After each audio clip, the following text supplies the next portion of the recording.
साल 2027 जब भोपाल पुलिस से मिसिंग गर्ल आकांक्षा के केस के ऊपर काम कर रही थी और आम पब्लिक से इसके बारे में पूछताछ कर रही थी, तब उन्होंने एक आदमी से भी इस केस के ऊपर बात करी। शुरू में वो शख्स से बोलता है कि वो आकांक्षा नाम की किसी भी लड़की को नहीं जानता, मगर जब पुलिस ने उसके ऊपर प्रेशर डालना शुरू किया तब फाइनली जाकर उसने आकांक्षा की लोकेशन पुलिस को बताई और पुलिस को उस लोकेशन में पहुंचने में ही लगभग 7 से 8 घंटे का समय लगा। और जब वो फाइनली उस जगह पहुंचे जहां पर आकांक्षा थी, तब वहां खड़ा हर एक पुलिस ऑफिसर हैरान रह गया, क्योंकि वहां पहुंचकर पुलिस को पता चलता है कि ये कोई किडनैपिंग का केस नहीं बल्कि एक मर्डर केस था। इस केस से कई साल पहले एमपी में एक फैमिली रहा करती थी, जहां हस्बैंड का नाम था पीके दास और वाइफ का नाम था इंद्रानी दास। जहां पीके दास एक ऑफिस में काम करता था तो वहीं उसकी वाइफ एक पुलिस ऑफिसर थी और उनका एक बेटा भी था, उड़ियान दास। उड़ियान की फैमिली काफ़ी पैसे वाली थी, फाइनेंशियली वो काफ़ी स्टेबल थे, बट बचपन से ही उड़ियान काफ़ी इंट्रोवर्ट था और लोगों से बात करना अवॉइड करता था। बाहर जाकर खेलने की जगह वो घर पे कंप्यूटर पर वीडियो गेम्स खेलना ज़्यादा पसंद करता था और इसी कारण उड़ियान का कोई दोस्त भी नहीं था। शायद इसका एक रीज़न ये भी हो सकता है कि वो अपने ब्लैक स्किन होने के कारण खुद को दूसरों से इन्फीरियर समझता था और उसे लगता था कि हर कोई उसकी ब्लैक स्किन का, ब्लैक कॉम्प्लेक्शन का मजाक बनाता है, यानी कि उसका मोस्ट ऑफ द चाइल्डहुड अकेलेपन में ही निकला था। और साथ ही उसके जो दोनों पेरेंट्स थे वो दोनों ही काम करते थे, तो शायद उन्होंने भी उड़ियान के ऊपर सही से ध्यान ना दिया हो। और ऐसे ही जब उड़ियान बड़ा होता है और उसकी काम करने की एज आती है, तब वो फाइनली काम की तलाश में भोपाल शिफ्ट हो जाता है। नया शहर, नए लोग, और अब उसके पेरेंट्स भी जो थे उसके साथ नहीं थे, जिससे उड़ियान और ज़्यादा अकेला हो गया था।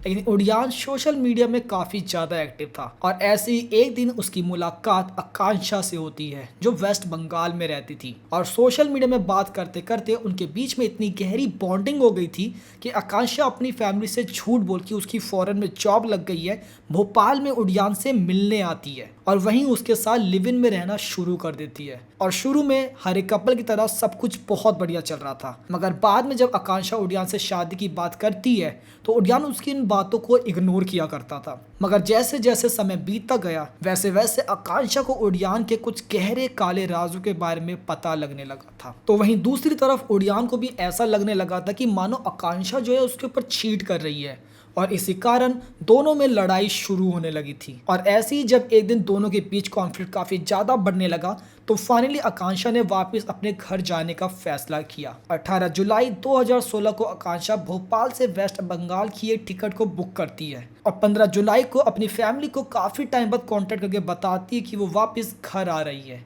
बाय द वे, सबसे ज़्यादा हैरानी की बात तो ये है कि इतने सालों में आकांक्षा ने कभी भी अपनी फैमिली को शक तक नहीं होने दिया कि वो यूएस की जगह भोपाल में, इंडिया में ही रहती है। वो अपनी फैमिली से सोशल मीडिया के थ्रू कनेक्टेड थी और वहाँ वो उनसे बहुत ही नॉर्मल बात करती थी। मगर जो ये फ़ोन कॉल था ये उसने काफ़ी टाइम बाद अपनी फैमिली को लगाया था और ये खबर सुनकर कि उनकी बेटी फाइनली इतने टाइम बाद वापस घर आ रही है, उसकी फैमिली भी बहुत ज़्यादा खुश थी। उसकी फैमिली ने आकांक्षा के वापस आने की तैयारी जो है शुरू कर दी थी, मगर पूरे दिन इंतजार करने के बाद भी उनकी बेटी घर नहीं आती है और कई दिन बीतने के बावजूद भी उनकी बेटी वापस नहीं आती। तब फाइनली आकांक्षा की फैमिली आकांक्षा से कांटेक्ट करने की कोशिश करते हैं, जहां पे उसका नंबर लगातार बिजी या फिर स्विच ऑफ आ रहा था, जिसकी वजह से आकांक्षा की फैमिली और ज़्यादा घबरा गई थी कि क्या उनकी बेटी के सब कुछ ठीक है। मगर कुछ दिनों बाद आकांक्षा के सोशल मीडिया से उसकी फैमिली को एक मैसेज आता है और उस मैसेज में आकांक्षा ने लिखा था कि उसको कोई एक अर्जेंट वर्क आ गया है और अभी वो इंडिया नहीं आ पाएगी। अब ये मैसेज पढ़कर उसकी फैमिली को थोड़ा सा शक होता है। वो आकांक्षा से एक बार कॉल पर बात करने के लिए उससे कहते हैं, मगर यहाँ पर आकांक्षा दोबारा से साफ मना कर देती है, ये कहकर कि वो बिजी है। और यहाँ पर उसकी फैमिली को पूरा यकीन हो जाता है कि उनकी बेटी के साथ कुछ ना कुछ गड़बड़ तो ज़रूर है और फिर वो इस सारी बात जाके पुलिस को बताते हैं और फिर पुलिस जो है इस नंबर को ट्रैक करती है जिससे आकांक्षा ने फैमिली को कांटेक्ट किया था। तब वो नंबर किसी यूएस, किसी फॉरेन कंट्री का नहीं बल्कि भोपाल का आता है और ये देखकर उसकी फैमिली बहुत ज़्यादा हैरान थी, क्योंकि उनको अभी भी लग रहा था कि उनकी बेटी शायद यूएस में ही है। जिसके बाद पुलिस उस नंबर को ट्रैक करने की कोशिश करती है और उसकी लास्ट एक्टिव लोकेशन को ढूंढती है, तो पता चलता है कि उस नंबर की लास्ट एक्टिव लोकेशन भोपाल थी। जिसके बाद पुलिस भोपाल पुलिस को इस बारे में अपडेट देती है। अब भोपाल पुलिस उड़ियान के पास पहुंचती है और आकांक्षा के बारे में उससे पूछताछ करना शुरू करती है। शुरू में तो उड़ियान ये बात मानने से ही मना कर देता है कि वो किसी आकांक्षा नाम की लड़की को जानता है, मगर जब पुलिस उसको थोड़ा सा डराती है तब वो फाइनली एक्सेप्ट करता है कि हाँ,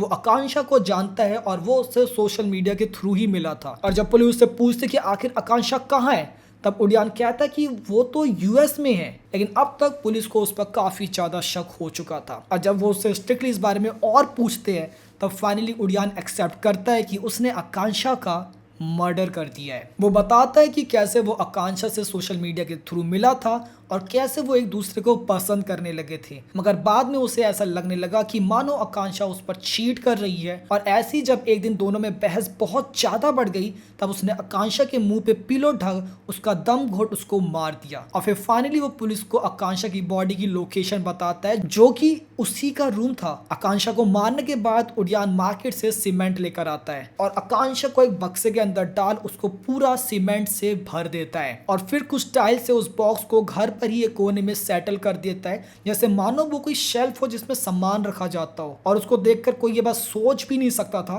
कि शेल्फ के अंदर एक बॉक्स है जिसमें आकांक्षा की डेड बॉडी रखी थी। और कई महीनों तक वो उस बॉक्स के सामने आराम से सोता है, अपने सारे काम करता है, जैसे मानो कभी कुछ हुआ ही ना हो। अब एक बार जरा सोच कर देखो, अगर आकांक्षा ने कभी अपने घर पे कॉल किया ही नहीं होता तो शायद बात कभी बाहर ही नहीं आती। आकांक्षा की बॉडी मिलने के बाद जब पुलिस ने उड़ियान के बारे में और पता किया तब उन्हें पता चला कि उड़ियान 100+ सोशल अकाउंट्स को चलाता है, जहां पर वो अपने अलग अलग अकाउंट में अपना अलग अलग प्रोफेशन भी बताता है और लड़कियों को ट्रैप करता है। उसने पुलिस को बताया कि उसकी लगभग 12 गर्लफ्रेंड्स थी और जब पुलिस ने उन 12 लड़कियों के बारे में पता करा तो उन 12 लड़कियों में से कुछ लड़कियां मिसिंग थी। इसके बाद जब पुलिस ने उड़ियान से उसके पेरेंट्स के बारे में पूछा और उसने बताया कि उसके पेरेंट्स जो है एमपी में रहते हैं, जिसके बाद पुलिस एमपी में उसके पेरेंट्स को ढूंढने पहुंच जाती है और वहां जाकर उनको पता चलता है कि उड़ियान के पेरेंट्स तो सालों से मिसिंग है। और जब कोई भी उड़ियान से उसके पेरेंट्स के बारे में पूछता था तो वो कहता था कि एक्चुअली रिटायरमेंट के बाद उसके पेरेंट्स जो है फॉरेन में ही सेटल हो चुके हैं। और जब पुलिस ने उड़ियान से पूछा कि आखिर उसके पेरेंट्स असल में कहाँ हैं तब उन्हें रियलाइज हुआ कि असल में उड़ियान एक साइको किलर है। उसने पुलिस को बताया कि उसके पेरेंट्स हर वक्त उसे उसकी नशे की आदत की वजह से डांटा करते थे और जब ऐसे ही 2010 में एक बार उसके पेरेंट्स उसको डांट रहे थे तब गुस्से में आके उसने अपने दोनों पेरेंट्स को मार दिया और अपने ही घर के आंगन में उनको गाड़ दिया और सारा पैसा और वैल्यूएबल चीजें लेकर वहां से भाग गया और भोपाल में रहने लगा। हो सकता है कि आकांक्षा को समहाउ पता चल गया हो कि उड़ियान जो है वो एक साइको किलर है और इसी कारण वो वापस अपने घर जाने का फैसला कर रही हो। मगर जब उड़ियान को इस बारे में पता चला होगा कि आकांक्षा उसकी लाइफ से जाने वाली है तो शायद उसको ये भी डर होगा कि आकांक्षा उसकी सच्चाई जो है सबको बता देगी और इसी कारण उसने आकांक्षा को मारा हो। और जहां इस मर्डर केस के पूरे 3 साल बाद फाइनली जाके 2020 में कोर्ट ने उड़ियान को लाइफ टाइम इम्प्रिजमेंट की सजा दी और उड़ियान आज भी बंकुरा जेल में ही अपनी सजा काट रहा है। उड़ियान जैसे जो साइकिक लोग हैं वो हमारी सोसाइटी के बीच में ही रहते हैं। हो सकता है वो आपका पड़ोसी हो सकता है वो आपका दोस्त हो, मगर हो सकता है आपको इस बारे में कभी शायद पता भी ना चले। खैर आज के लिए वीडियो में बस इतना ही। मैं तुमसे मिलूंगा जल्दी दूसरी वीडियो के साथ, तब तक के लिए बाय।